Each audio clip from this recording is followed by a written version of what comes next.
ter muitas variações anatômicas. Aqui a gente vai ver a anatomia, aquela anatomia básica, clássica, né? Que normalmente é pedido na prova, tá bom? Bem, o sistema venoso de membros inferiores, ele é dividido em superficial e profundo. Tá? Então, o sistema venoso superficial compreende aquelas veias que correm no plano subcutâneo.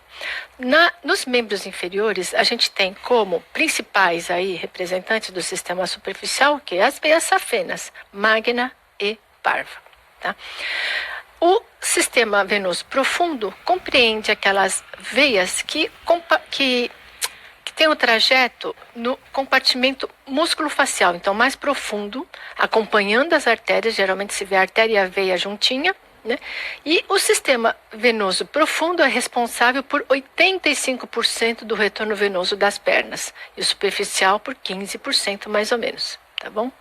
Bem, os sistemas superficial e venoso, né, eles são ligados, né, conectados pelas veias perfurantes. Né? Então, essas veias perfurantes, né, são aquelas veias que penetram aqui na fáscia muscular, na aponeurose aqui, muscular, e conectam, então, as veias do sistema superficial e profundo.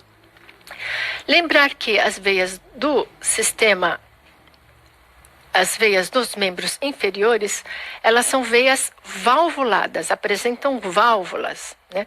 Essas válvulas, elas têm uma função, que é o quê? De manter um fluxo unidirecional, tá? No caso das pernas, o fluxo normal, né? Ele tem que se fazer do pé para a perna, para a coxa e para cima, né? Então, tem que sempre ser mantido nesse sentido ascendente e se faz do sistema superficial para o profundo. Né? Então, essas veias impedem, né, que o fluxo passe do profundo para a superficial ou que o sangue reflua. Né? Então, as válvulas, quando estão normais, elas têm, né, essa função de manter o fluxo unidirecional.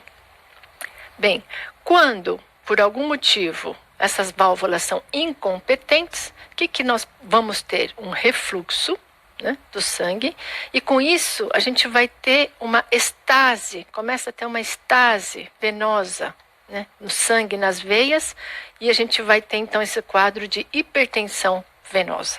Tá? Então, o fluxo normal se faz de distal para proximal e de superficial para profundo. Tá bom? Se as vezes estiverem funcionando normalmente. Bem, existem algumas características, né, esperadas num fluxo venoso normal. Tá bom? Então, a primeira delas, o que é? É a fasicidade com a respiração. Então, à medida que o paciente inspira e expira, a gente vai ver que o fluxo venoso vai acompanhando, então apresenta essa fasicidade com a respiração. A segunda característica esperada numa veia normal é que quando você pede para o paciente fazer manobras de valsalva, aquela válvula normal ela fecha e impede o quê? O refluxo.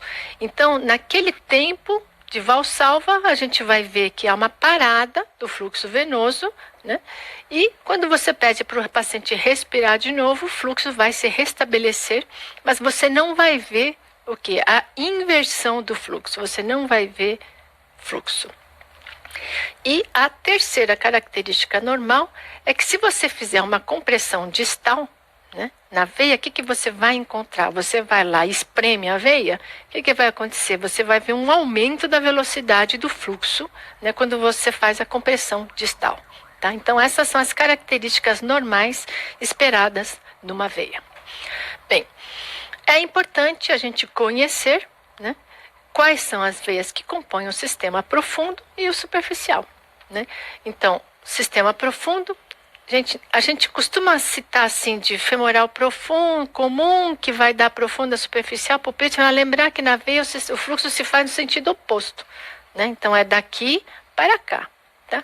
Mas, vamos lá, o sistema venoso profundo é composto pela veia femoral comum, profunda, a veia femoral, que antigamente era chamada de femoral superficial, poplítea, tibiais anteriores, posteriores e fibulares, e lembrar, né, que as veias gastrocnêmias e soleares, então aquelas veias intramusculares da panturrilha, fazem parte do sistema profundo, tá? Bem, depois a gente vai falar aqui do superficial. Bem, o ultrassom Doppler começa na prega inguinal, né, tanto arterial quanto venoso, né? Quando a gente coloca o transdutor transversalmente, a gente vai ver o quê? A artéria e a veia. Geralmente, a artéria, gente, ela está mais lateral em relação à veia, né? E na veia femoral, é facinho a gente identificar o quê? A crosta da safena magna, né? Então, por que eu estou colocando aqui? Porque já foi questão de prova uma vez, que é o sinal do Mickey Mouse, né? O sinal do Mickey Mouse, o que é? É a artéria femoral comum, geralmente, mas dependendo do nível onde a artéria bifurca, pode ser a femoral superficial. Então, é a artéria com a veia femoral comum e a crosta da safena magna, tá? Então, alguém achou que a crosta e a artéria formavam a orelhinha do Mickey e a veia femoral comum formava o rosto do Mickey. Então, o sinal do Mickey é isso daqui. Tá, então é a artéria femoral comum, geralmente, com a veia femoral comum e a crosta da safena, tá bom? Bem, lembrar que o sistema venoso profundo, abaixo do joelho, infragenicular, para cada artéria a gente vai ter duas veias, então as veias são duplicadas, né? Então a artéria fica no meio e ela é pareada de cada lado por uma veia. Tá bom? A gente vai utilizar como reparos anatômicos o que? As estruturas ósseas, para você saber o que é fibular, o que é tibial, né? Então, as veias tibiais posteriores acompanham a tíbia, as veias fibulares acompanham a fíbula. Tá? As veias tibiais anteriores, elas ficam localizadas anteriormente, né, junto ao ligamento interósseo, aquela que une fíbula da tíbia, tá bom? Para a gente avaliar as tibiais posteriores e fibulares, o jeito mais fácil, que eu acho, é pelo acesso medial, tá vendo? Então, você pede para o paciente flexionar um pouquinho o joelho, dobra um pouquinho, e você vai colocar o seu transdutor aqui, tá bom? Então, as veias, se você entrar medial, as veias mais próximas ao seu transdutor vão ser o quê? As veias tibiais posteriores, essas duas. Tá? E as veias mais profundas, próximas da fíbula, né, são as fibulares. Eventualmente, às vezes, dependendo aqui, a perna está muito demasiada, o paciente obeso, né, a gente pode entrar com o transdutor aqui, lateral. Né? Só que aqui, então, vai inverter. Se você colocar o seu transdutor aqui na lateral, as veias mais próximas, né, vão ser as fibulares e as mais distantes, as tibiais posteriores, tá bom? Esse é um corte que eu gosto bastante de usar, né? Mas para isso, né, que você pega as duas tibiais posteriores e as fibulares, e aqui você vê a artéria tibial posterior, a artéria fibular, você precisa, né, da sorte, né, das artérias e as veias se alinharem com o seu transdutor. Então, se elas estiverem alinhadas com o seu transdutor, o feixe de ultrassom sai daqui e consegue varrer todas as estruturas, né, de uma vez. Então, você consegue obter essa imagem que eu acho bem representativa, que eu gosto bastante.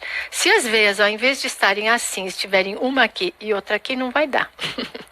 Aí você não consegue obter essa imagem, tá bom? E em relação às tibiais anteriores, o jeito mais fácil é entrar aqui, tá bom? Então, você entra na face anterior, anterolateral, né? Você rapidamente vai conseguir identificar o ligamento interósseo, vai aparecer como essa estrutura hiperecogênica unindo a fíbula à tíbia, e você vai ver, então, a artéria no meio e as duas veias. Você faz a compressão, a artéria continua igualzinha e as veias vão colabar, tá bom? Bem, em relação ao sistema venoso superficial, a gente viu que o sistema venoso superficial é responsável por aproximadamente 15% da drenagem venosa, né, dos membros inferiores, e são aquelas veias, então, localizadas acima, né, da fáscia muscular, da aponeurose muscular, correndo, então, no plano subcutâneo. Bem, você está lá fazendo o exame e de repente você encontra uma estrutura venosa e você não sabe, é a safena ou não é a safena, né? Então, a gente procura esse sinal do olho, tá bom? Então, as safenas normalmente cursam entre as fáscias superficial e profunda, né, que delimitam esse compartimento safeno, tá bom?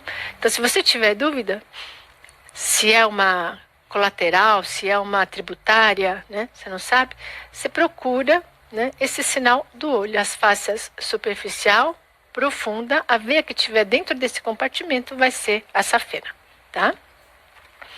Bem, as principais veias do sistema superficial das pernas são as veias safena magna e safena parva, né? Então, a safena magna, ela faz a drenagem aqui do aspecto medial, né, e vai parar ali na raiz da coxa, região inguinal, vai drenar na femoral comum. E a safena parva, ela começa aqui na face lateral do pé e vai fazer a drenagem posterior, né, e vai até a junção safeno-poplite. Lembrar que a gente pode ter as veias safenas magnas acessórias anterior e posterior, né? A variação anatômica realmente é muito grande, a gente pode ter. Elas vão ter um trajeto mais ou menos acompanhando a safena magna, só que anterior vai estar anterior, posterior vai estar posterior, tá bom? Bem, em relação às perfurantes, gente, antigamente dava-se nome, né, Cocket, Boyd, Dodge, né? Hoje em dia, esses epônimos, eles estão sendo abandonados, não se usa mais o epônimo, né? Então, o que você vai fazer? Você vai identificar a perfurante, né, se ela está incompetente ou não, e você vai descrever a localização, tá bom? A única que manteve, né, classicamente o epônimo foi a veia de Giacomini. A veia de Giacomini é aquela que corre por trás, na face posterior da coxa. Tá? Então, muitas vezes ela é uma extensão da safena parva e corre na face posterior da coxa. Então, essa manteve, né, a única que manteve. Tá? Então, nas outras, você vai colocar, tem uma perfurante na face lateral da perna, direita e esquerda, situada a 20 centímetros da superfície plantar. Tem uma perfurante gastrocnêmia medial situada a 30 centímetros da superfície plantar, né? Então, você vai colocar a lateral da perna, do joelho, da coxa, né? Então, você vai colocar a localização e a distância em relação a algum reparo anatômico seu. Tá? Então, quando é na perna, geralmente é com a superfície plantar. Quando é na coxa, o que você vai fazer? Geralmente a gente usa a interlinha aqui da poplítea, da prega poplítea. Né? Então, você vê a prega poplítea e mede, né? Então, da prega poplítea está acima da tanto da prega poplítea, tá bom? Bem, são normalmente considerados normais, né, as veias do sistema superficial com calibre de até 4 milímetros, perfurantes até 3 milímetros e as veias profundas até 1,5 centímetro, tá bom? A gente utiliza os modos B espectral e colorido para fazer a avaliação ou não, avaliação da insuficiência venosa dos membros, porém, o importante é que o paciente, né, esteja na posição ortostática. Então, pesquisa de refluxo, né, no sistema profundo e nas veias perfurantes deve ser feito com o paciente na posição ortostática, tá bom? TVP não, TVP a gente faz deitado, tem gente que gosta de fazer de pé, eu prefiro fazer deitado, que acho mais fácil, porém, para varizes, avaliação de insuficiência valvular tem que ser feito de pé, tá bom? Nunca tem refluxo? Não, a gente tem refluxos que são considerados fisiológicos, né? Normais. Então, nas veias profundas, né, suprageniculares, gente, nas veias profundas se considera normal até 1 segundo. Então, o que você tem que fazer? Você tem que botar o paciente de pé. Nas veias suprageniculares, femoral profunda a gente quase não avalia. Femoral, o que a gente faz? Você pede para o paciente fazer valsalva, não tem como a gente fazer compressão ali, né? A nossa mão não cabe, né, a coxa ali para fazer uma compressão adequada. Então, nessas veias mais superiores, a gente pede para o paciente fazer valsalva. O normal a gente já viu, né? Que é o quê? Parar o fluxo e pronto, né? Quando a veia é insuficiente, você pede para o paciente fazer valsalva, olha só o que acontece, né? Ele muda o sentido do fluxo, significa que o sangue está refluindo, voltando. Então, o que você vai ter que fazer? Você vai colocar o tempo da sua medida de tempo aqui, no início aqui, e no finalzinho, você vai ver quanto tempo teve de refluxo. Nas veias profundas, né, até 1 centímetro, ele não é significativo. Então, você vai considerar insuficiência valvar quando o refluxo der mais do que 1 centímetro. Nas veias superficiais, a gente considera até meio segundo. Tá? Então, na safena magna, na safena parva, você pode ter refluxo, né, de 0,3, 0,2, é considerado ainda dentro do normal. Você vai considerar alterado a partir de 0,5 segundo. E nas perfurantes, né, até 0,35 segundos. Tá bom? Esses são os tempos aí de refluxo permitidos. Normalmente, né, de uma forma geral, né, quando a veia safena tem calibre maior que 0,7 na crosta, maior que 0,5 centímetros acima do joelho, maior que 0,4 abaixo do joelho, ou aquelas perfurantes que têm calibre, né, maior que 3, 4 milímetros, né, geralmente elas indica incompetência valvar. Porém, o ideal, né, é que a gente faça as manobras de compressão e meça o tempo de refluxo, tá bom? Bem, aqui a gente vai entrar no tema já de trombose venosa profunda, né? Então, trombose venosa profunda, né, a gente já falou dessa técnica da compressão, que na veia normal, o que vai acontecer? Na veia normal, a veia, né, ela colaba inteira. Então, como a parede dela é muito fininha, muitas vezes a gente não sabe nem onde fica a veia, né? Quando você faz a compressão, ela some, né? Se tiver trombo no interior da veia, seja uma trombose parcial ou uma trombose total, o que vai acontecer? Quando você fizer a compressão, essa veia vai colabar parcialmente, se a trombose for parcial, né? Então, aqui a gente vê aqui na veia, com trombo parcial, ela colaba parcialmente, então onde ela está PEV, ela colaba, porém onde tem trombo, o próprio trombo não deixa colabar, né? Ou se a trombose for completa, né, como nesse caso, você tem uma veia aqui femoral totalmente preenchida por trombo, né, ela não vai se alterar, tá bom? Então, a técnica da compressão ajuda, né, muitas vezes, para quem não dispõe de um modo B ou naqueles pacientes que estão muito demasiados, a gente não consegue fazer adequadamente o modo B espectral, né, a técnica da compressão facilita, tá? Bem, o grande problema da trombose venosa profunda, o grande medo, o que é? A evolução para embolia pulmonar. E lembrar, né, trombose venosa profunda, na maioria das vezes, ela é unilateral. Né? Então, paciente que tem edema bilateral, gente, já não é, né, o mais comum você ter um edema bilateral ali, né, principalmente em paciente de ambulatório, externo, né, quando é internado é outra coisa, né, mas quando é externo assim, geralmente o normal, esperado é que seja de um membro só, tá?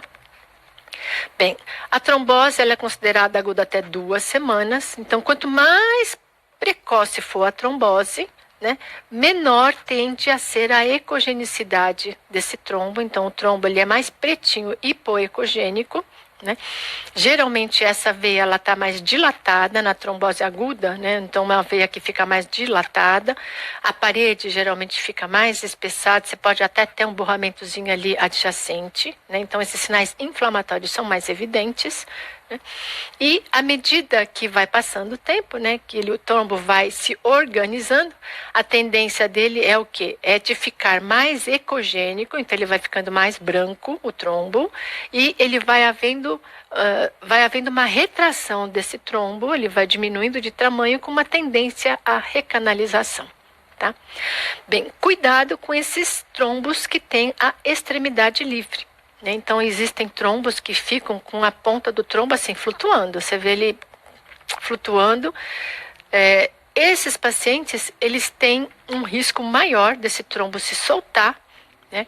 E fazer embolia pulmonar. Tá? Então, nesses pacientes que têm sinais agudos, né, bem agudos de trombo, e nesses pacientes que têm o trombo livre, a gente tem que tomar muito cuidado na hora de fazer a manobra de compressão. Aquela compressão vigorosa ali, cuidado. Né? Então, é um trombo que está muito friável, né, na fase aguda, né, ele tem uma fragilidade maior, e esse trombo que está livre, de repente, numa daquelas manobras ali de compressão muito vigorosas, o trombo se solta, né? Então, nesses pacientes, a gente toma muito cuidado para fazer a manobra de compressão, tá bom? Então, seja parcimonioso e delicado para fazer essa manobra, tá? Bem, na fase crônica, né, a veia que teve uma trombose, ela pode seguir dois caminhos. Bem, ela pode permanecer ocluída, ela não vai recanalizar. A tendência com o tempo, o que é? Aquela veia vai ficando cada vez mais fina, né? A gente fala que é uma veia infita, até uma hora que fica difícil de ver, e podem aparecer, então, o quê? Colaterais. Ou, outro caminho que ela pode seguir é recanalizar. Aquele trombo é reabsorvido e a veia volta a ter luz. Porém, nessa recanalização ocorre com lesão da parede e das válvulas, devido à trombose que ele teve. Tá bom? Então, essa veia, né, começa a apresentar sinais de insuficiência valvular. As válvulas foram lesadas durante a trombose e elas deixam, então, de cumprir o papel dela de manter o fluxo unidirecional. Tá? Então, uma das complicações da trombose venosa profunda, o que é? É a síndrome pós-trombótica, que se caracteriza por um quadro de hipertensão venosa. É um quadro que demora, né, para se estabelecer e aparecer clinicamente. Então, geralmente, né, ele começa a aparecer aí 2 anos após um quadro de trombose venosa.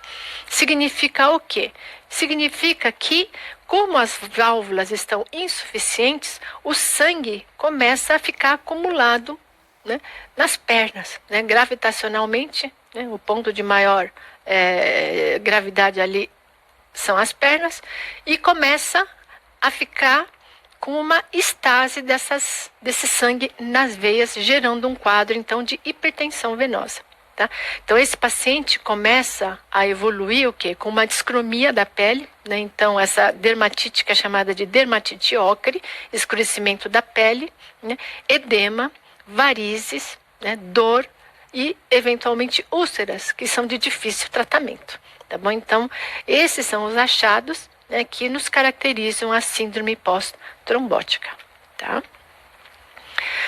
Bem, lembrar que quanto mais proximal for a trombose, gente, né, então, trombose de veias fibulares, tibiais, gastrocnêmias, né, podem dar embolia pulmonar, já vi, né, embolia pulmonar, porém, a chance disso ocorrer é menor do que naquelas tromboses pegando a femoral comum, a ilíaca, a veia cava. Tá? Então, quanto mais alta for a trombose, né, ela ocorre menos, ela é menos frequente, porém, a chance, né, de causar uma embolia pulmonar é maior.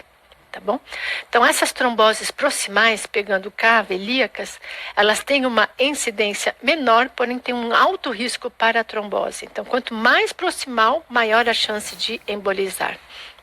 Essas tromboses proximais são mais frequentes aonde? Gestantes, puérperas, pacientes que têm massas, tumores retroperitoneais, né? E que fazem uso de contraceptivos orais, tá bom? Bem, muitas vezes a gente não consegue ter acesso, né, às ilíacas, à veia sem um preparo. Né? Porém, um sinal indireto que você pode observar nos membros inferiores, né, é o quê? É a perda da fasicidade do fluxo aos movimentos respiratórios. Tá? Bem, a trombose de veia poplítea entra, né, no diagnóstico diferencial da síndrome da pedrada. Né?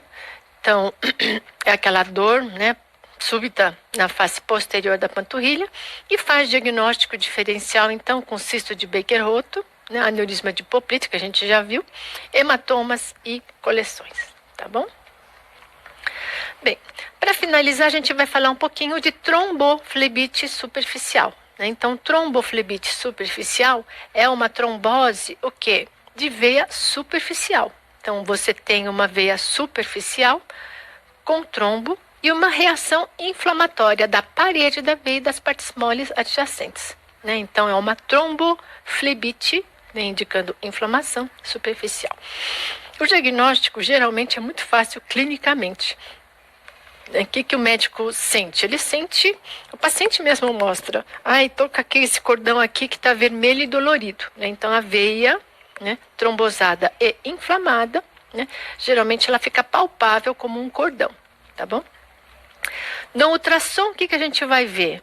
Vai ver uma estrutura linear, né, longa, que é a veia, preenchida por um trombo hipoecogênico, né, geralmente é a fase aguda da trombose, né, em que você vai colocar ali o Doppler colorido, não vai ter fluxo, nem no modo colorido, nem no modo espectral.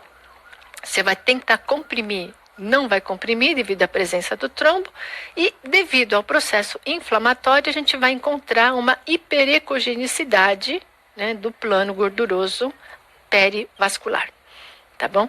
Essa tromboflebite, ela é mais frequentemente observada onde? Nas veias varicosas. Por quê? Porque nas veias varicosas, gente, em que você tem já uma disfunção de válvulas e uma estase sanguínea, né? Toda vez que você tem estase de sangue, ela está mais propensa à trombose.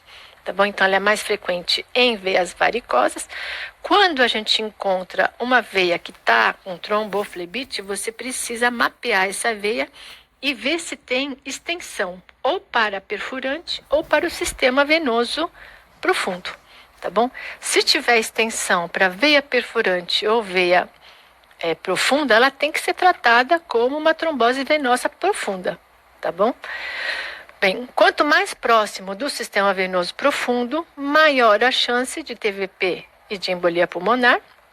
Se próximo de crosta perfurante, ela é tratada como uma trombose venosa profunda, e nessas tromboflebites, né, de veias acima do joelho, né, o risco de embolia pulmonar também é maior, tá bom? Bem, muito obrigada pela atenção, gente. Bom estudo para vocês e boa prova.